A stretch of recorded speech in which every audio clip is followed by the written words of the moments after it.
We're here with a special news report for VusIsNice.com. Many of you may have seen at some point, probably have, either you own one or you have seen by friends, family, the famous Shabbos lamp. This is everywhere now. Almost every Jewish home is a copy of this Shabbos lamp over here. And today we're joined by the maker of this product, of Kosher Innovations. We have Moshe here with us. Moshe, welcome. Hello. Moshe, you came in now, special from Toronto. You're here just for today. The company Kosher Innovations is based out of Toronto. So whenever you're seeing one of these products, it's coming in straight from Toronto to America. It's being imported over here, and that's where all these products are coming from. You are the man behind these products. Not just this, but now Kosher Innovations has many more products that are out right now. Why don't you tell us how this whole development began to have a whole line of kosher products, starting with the Shabbos lamp? I was in the lighting business, and the rabbi in our shul, Rabbi Veffer, had this concept of creating a product that you would have the light on throughout Shabbos, and you would have a way of hiding it so that when you don't need it, you can be closing it, or it appears to be closed. So the first product, of course, was our Kosher Lamp Classic. And the way that was developed was, again, because I was in the lighting business and going to Asia very, very often. Rabbi Veffer and I, my partner and I, developed, it took about 18 to 24 months to take this product from the idea in order to develop it where it actually is the lamp that we can use.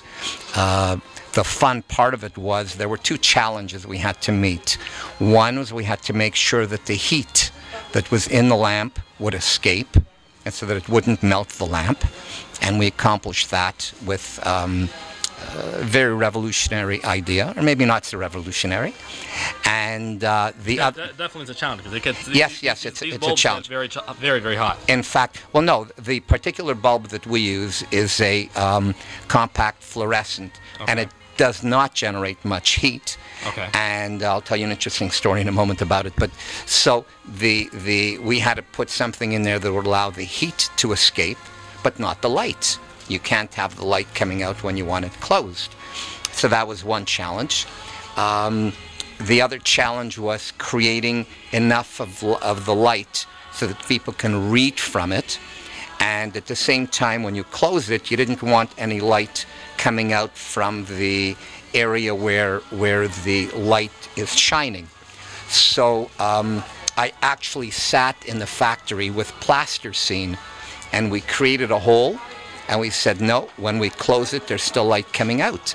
So we kept putting more plasticine in, taking plasticine out, until we eventually developed something that when you turn it and it's closed, it's completely dark. Mm-hmm. That is how we originally started with the kosher lamp. I started to say earlier about the compact fluorescent bulb.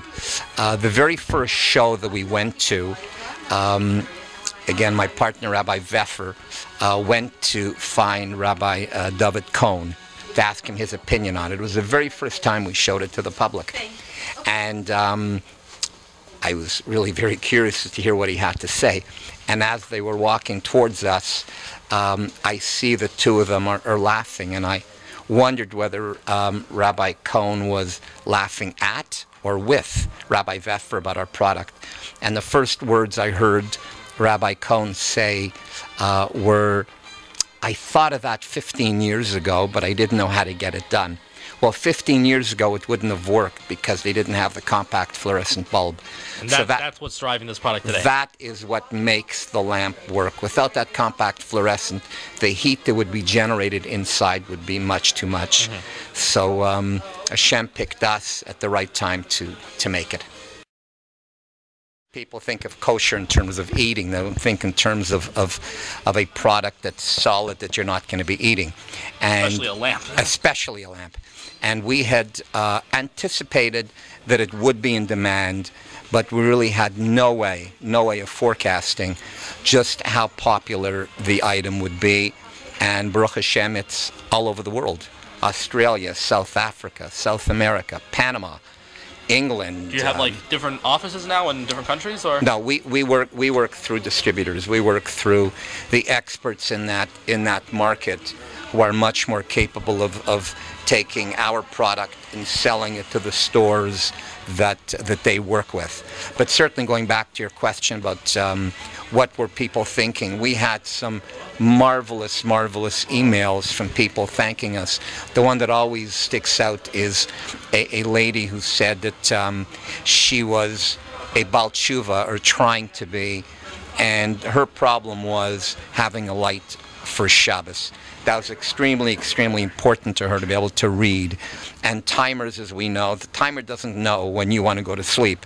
The timer doesn't know when you want to continue to read. So very rewarding for us to get an email that said, a result of this product, I can now keep Shabbos. Another one that comes to mind is a gentleman who lived in a small apartment and actually used the bathroom light in order to read. Not the most appropriate, but sometimes one doesn't have a choice. And so he would close the door when he was ready to go to sleep, leaving the light on, of course, in the bathroom.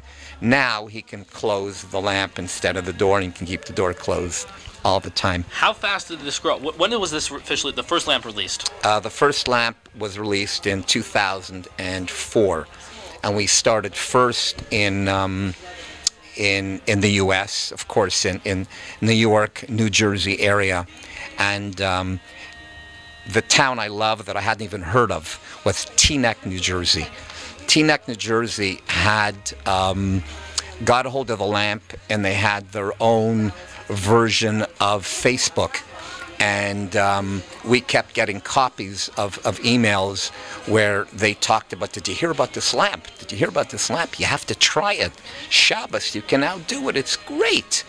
And so Teaneck was the one that will always be my favorite city as far as having started this going. At 2-day Yom Tov and 1-day Shabbos, that's 3 days in a row. And when you set the alarm to ring first day Yom Tov, it's going to ring at the same time second day Yom Tov. Yeah. And if you want to wake up a different time, you have a problem. Hence, Kosher Clock 3. So this is the third version now. This is the second version, but it's called Kosher Clock 3 because of what I'm about to show you. Okay. So, the main features of this clock are, one, this is how it looks in the regular mode with the snooze button. All the buttons are real easy to operate, up and down and so on. It has 10 alarms over a 7-day period, which means you can wake up first day Yom Tov at 7 o'clock. You can set it to wake you up again 7:15. You can set it for the second day Yom Tov to wake you up at 8 o'clock. Yeah. And you can set it for Shabbos to wake you up at 9 o'clock. So you've got 10 alarms over a 7-day period. So it's got a built-in calendar. That's feature number one, which in and by itself is enough of a chiddush. But we decided that we wanted to make sure, and I'm sure we've all done it, you don't want to make a mistake and forget it's Shabbos and press a button. So what can you do to make sure you don't press it? Kosher Innovations knows what to do. You push this out. You put it back in. And now there are no buttons available to be pressing. So you've already programmed it before Shabbos, and now, or before Yom Tov, and you've got the buttons all hidden, so there's no danger of any of it going off. You see here we have everything all completely hidden. Amazing. Right. But it's so simple. It's such a simple design. Very simple. I was just thinking now. What did you do? It's such a simple invention you have over here. That's so simplistic, and that's the beauty of it. That's the beauty of it. Kosher Lamp was not rocket science. We were blessed with the opportunity to create a simple idea, and it took off with it. So now you've got the regular weekday mode, you've got the Shabbos mode, but when you travel, you don't want this exposed. You don't want it breaking. So you turn it around one more time. And you have you've got every side covered. That's why it's called Kosher Clock 3. 3 modes, 3 sides. So it's the second version, but the Right. Kosher Innovations have out right now. Okay.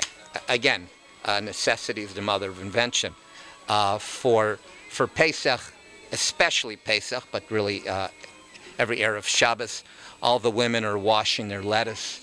Then they pick it up into the light to check if it's clean, and the water drips down. One big mess. One big mess. So we thought of maybe getting him a special dryer for the arms. Yeah. But instead, we decided to create Bug Checker.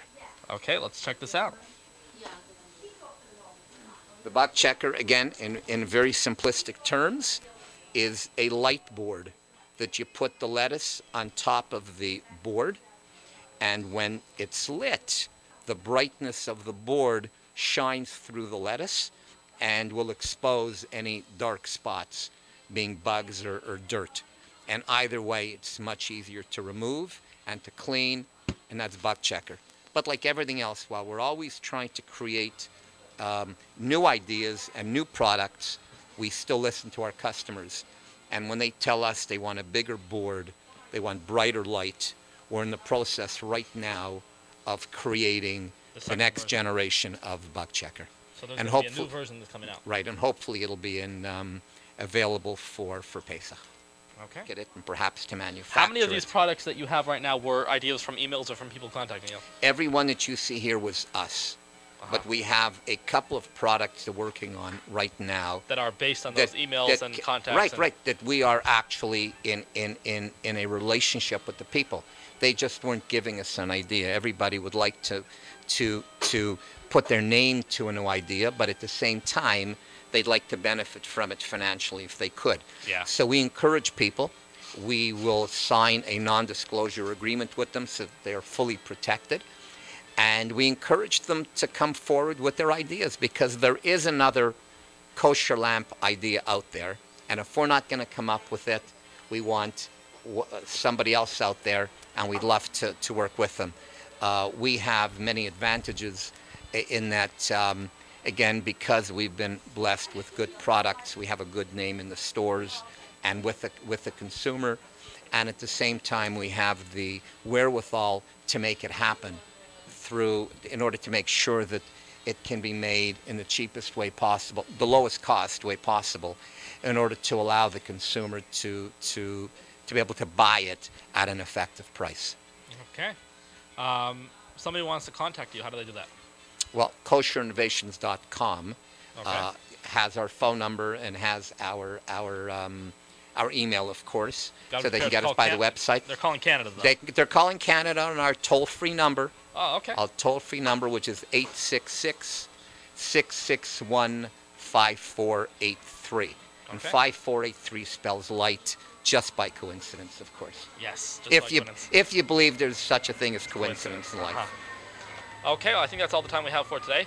Moshe, thank you for joining us, coming in from Toronto, here in Eichler's and Flatbush, to tell us about Kosher Innovations products.